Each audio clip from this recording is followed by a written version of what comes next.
Hello, everybody, and this is my ethics presentation, and I'm covering 4.2 responses to copyright infringement.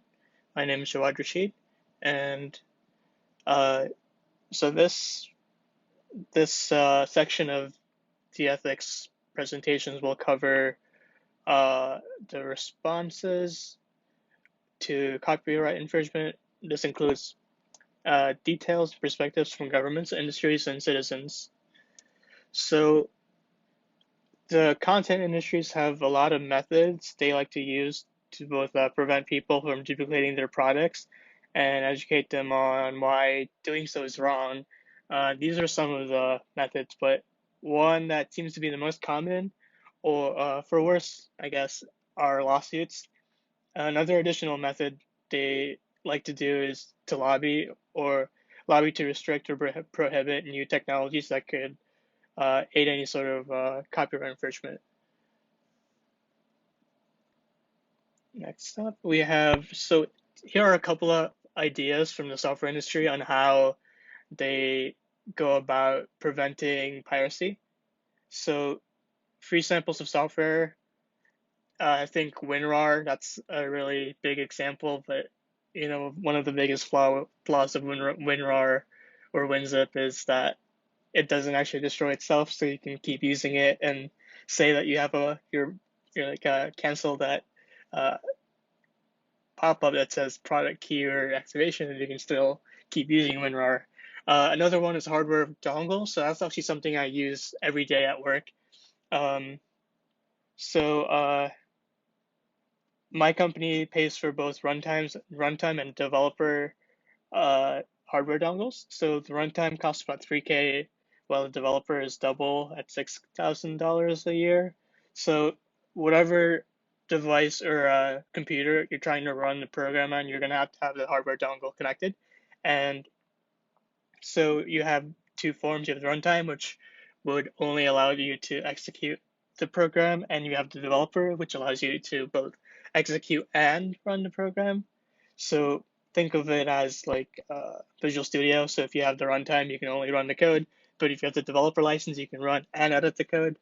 Yeah, so hardware dongles are one of the premium or most effective ways that software companies utilized to stop piracy within the automotive industry for censored data recording. So discs with copy protection, think of movies, Blu-ray discs that stop you from copying or duplicating those discs and selling those. Software activation or registration with a special serial number. So that's probably something that's still used widely today. You can think of the example I have here, Windows 10. That's something that still uses the good old-fashioned product key.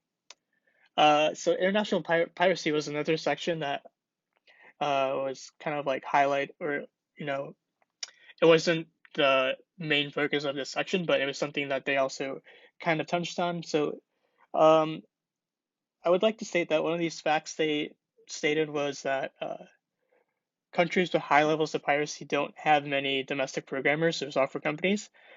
They noted in general, in particular, Central and Eastern Europe, along with Latin America.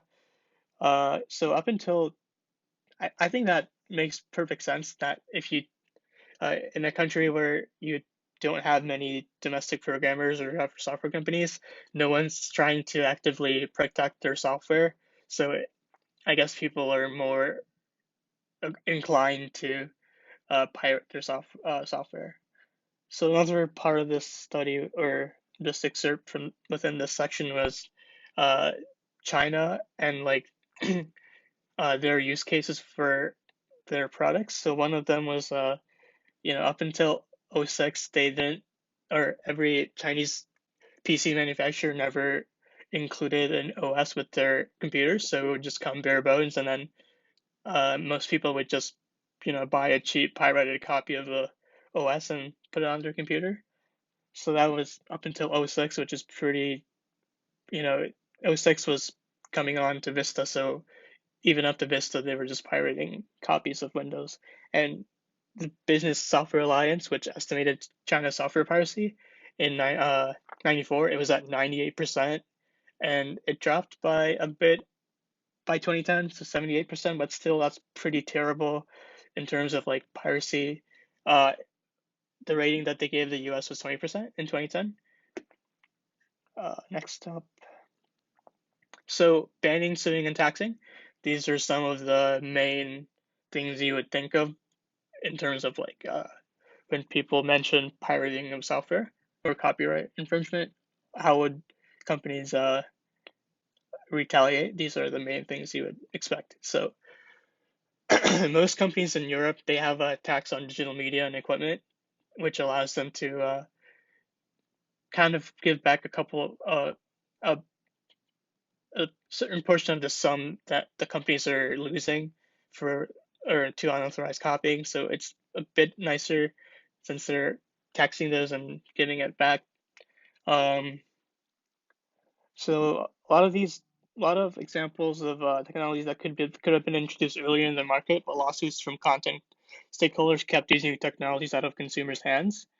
One example they provided in the textbook was in 1998, the first portable MP3 player was about to be introduced into the market, but the Recording Industry Association of America's lawsuit against the real player was not successful, which allowed us to have portable MP3 players. So in the court case, the judge basically said, "Oh, it's not explicitly recording music, so since it's just a player similar to like a Sony Walkman, it doesn't make sense for it to be in a lawsuit." So the RIAA lost that lawsuit, which allowed other more mainstream MP3 players such as the Apple iPod to come through. So one other thing that you can also talk about is that the software companies, they target ISPs with a legal action for having people who use their or use the internet from that ISP, and they're hosting file sharing services. So, an example of a file sharing service would be Mega Upload or Pirate Bay. And ISPs, they they hold control for those companies because they're providing all the internet or everything for the companies to run. So it makes sense for software companies or content industries to target ISPs.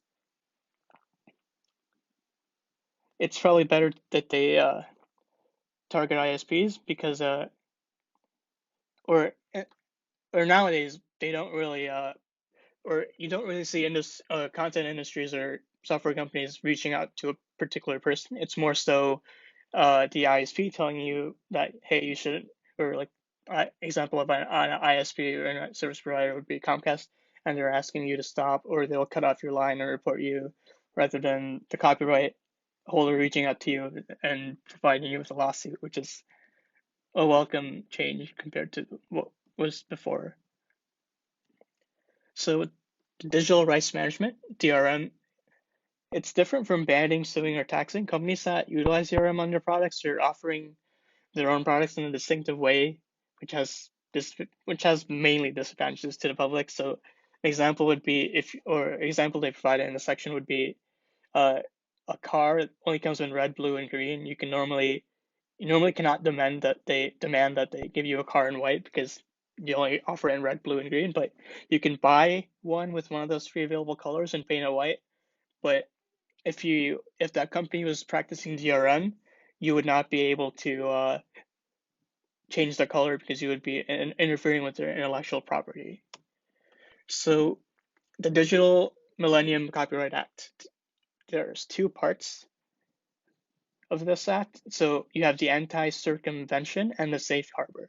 So first, we're going to detail this anti-circumvention, which mainly stops consumers from circumventing DRM systems used by copyright holders. One example would be jailbreaking your iPhone to access more apps that did not come or did not get into the Apple that you don't normally get in the Apple App Store.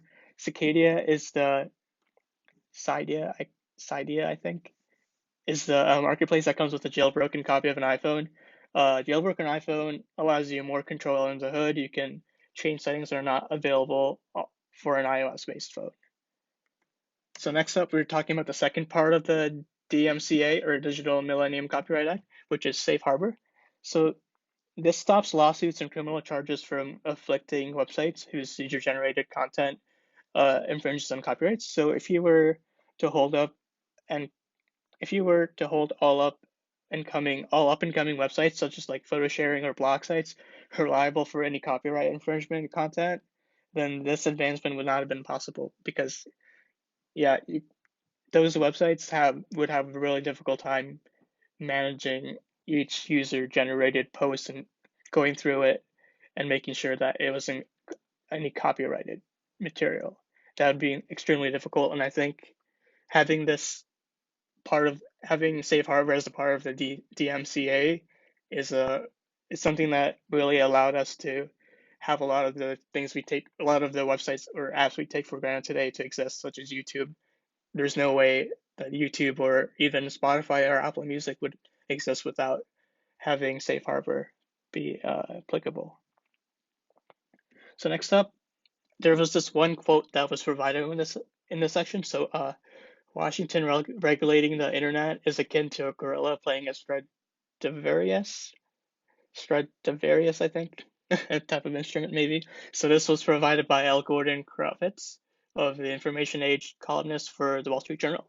So this quote kind of reminded me of when Mark Zuckerberg and other Silicon Valley CEOs such as Sundar Pichai from Google went to Congress to detail their efforts to safeguard user data. Senators clearly did not understand how Facebook works. I remember one of the senators asked Mark how Facebook is profitable if every service was free.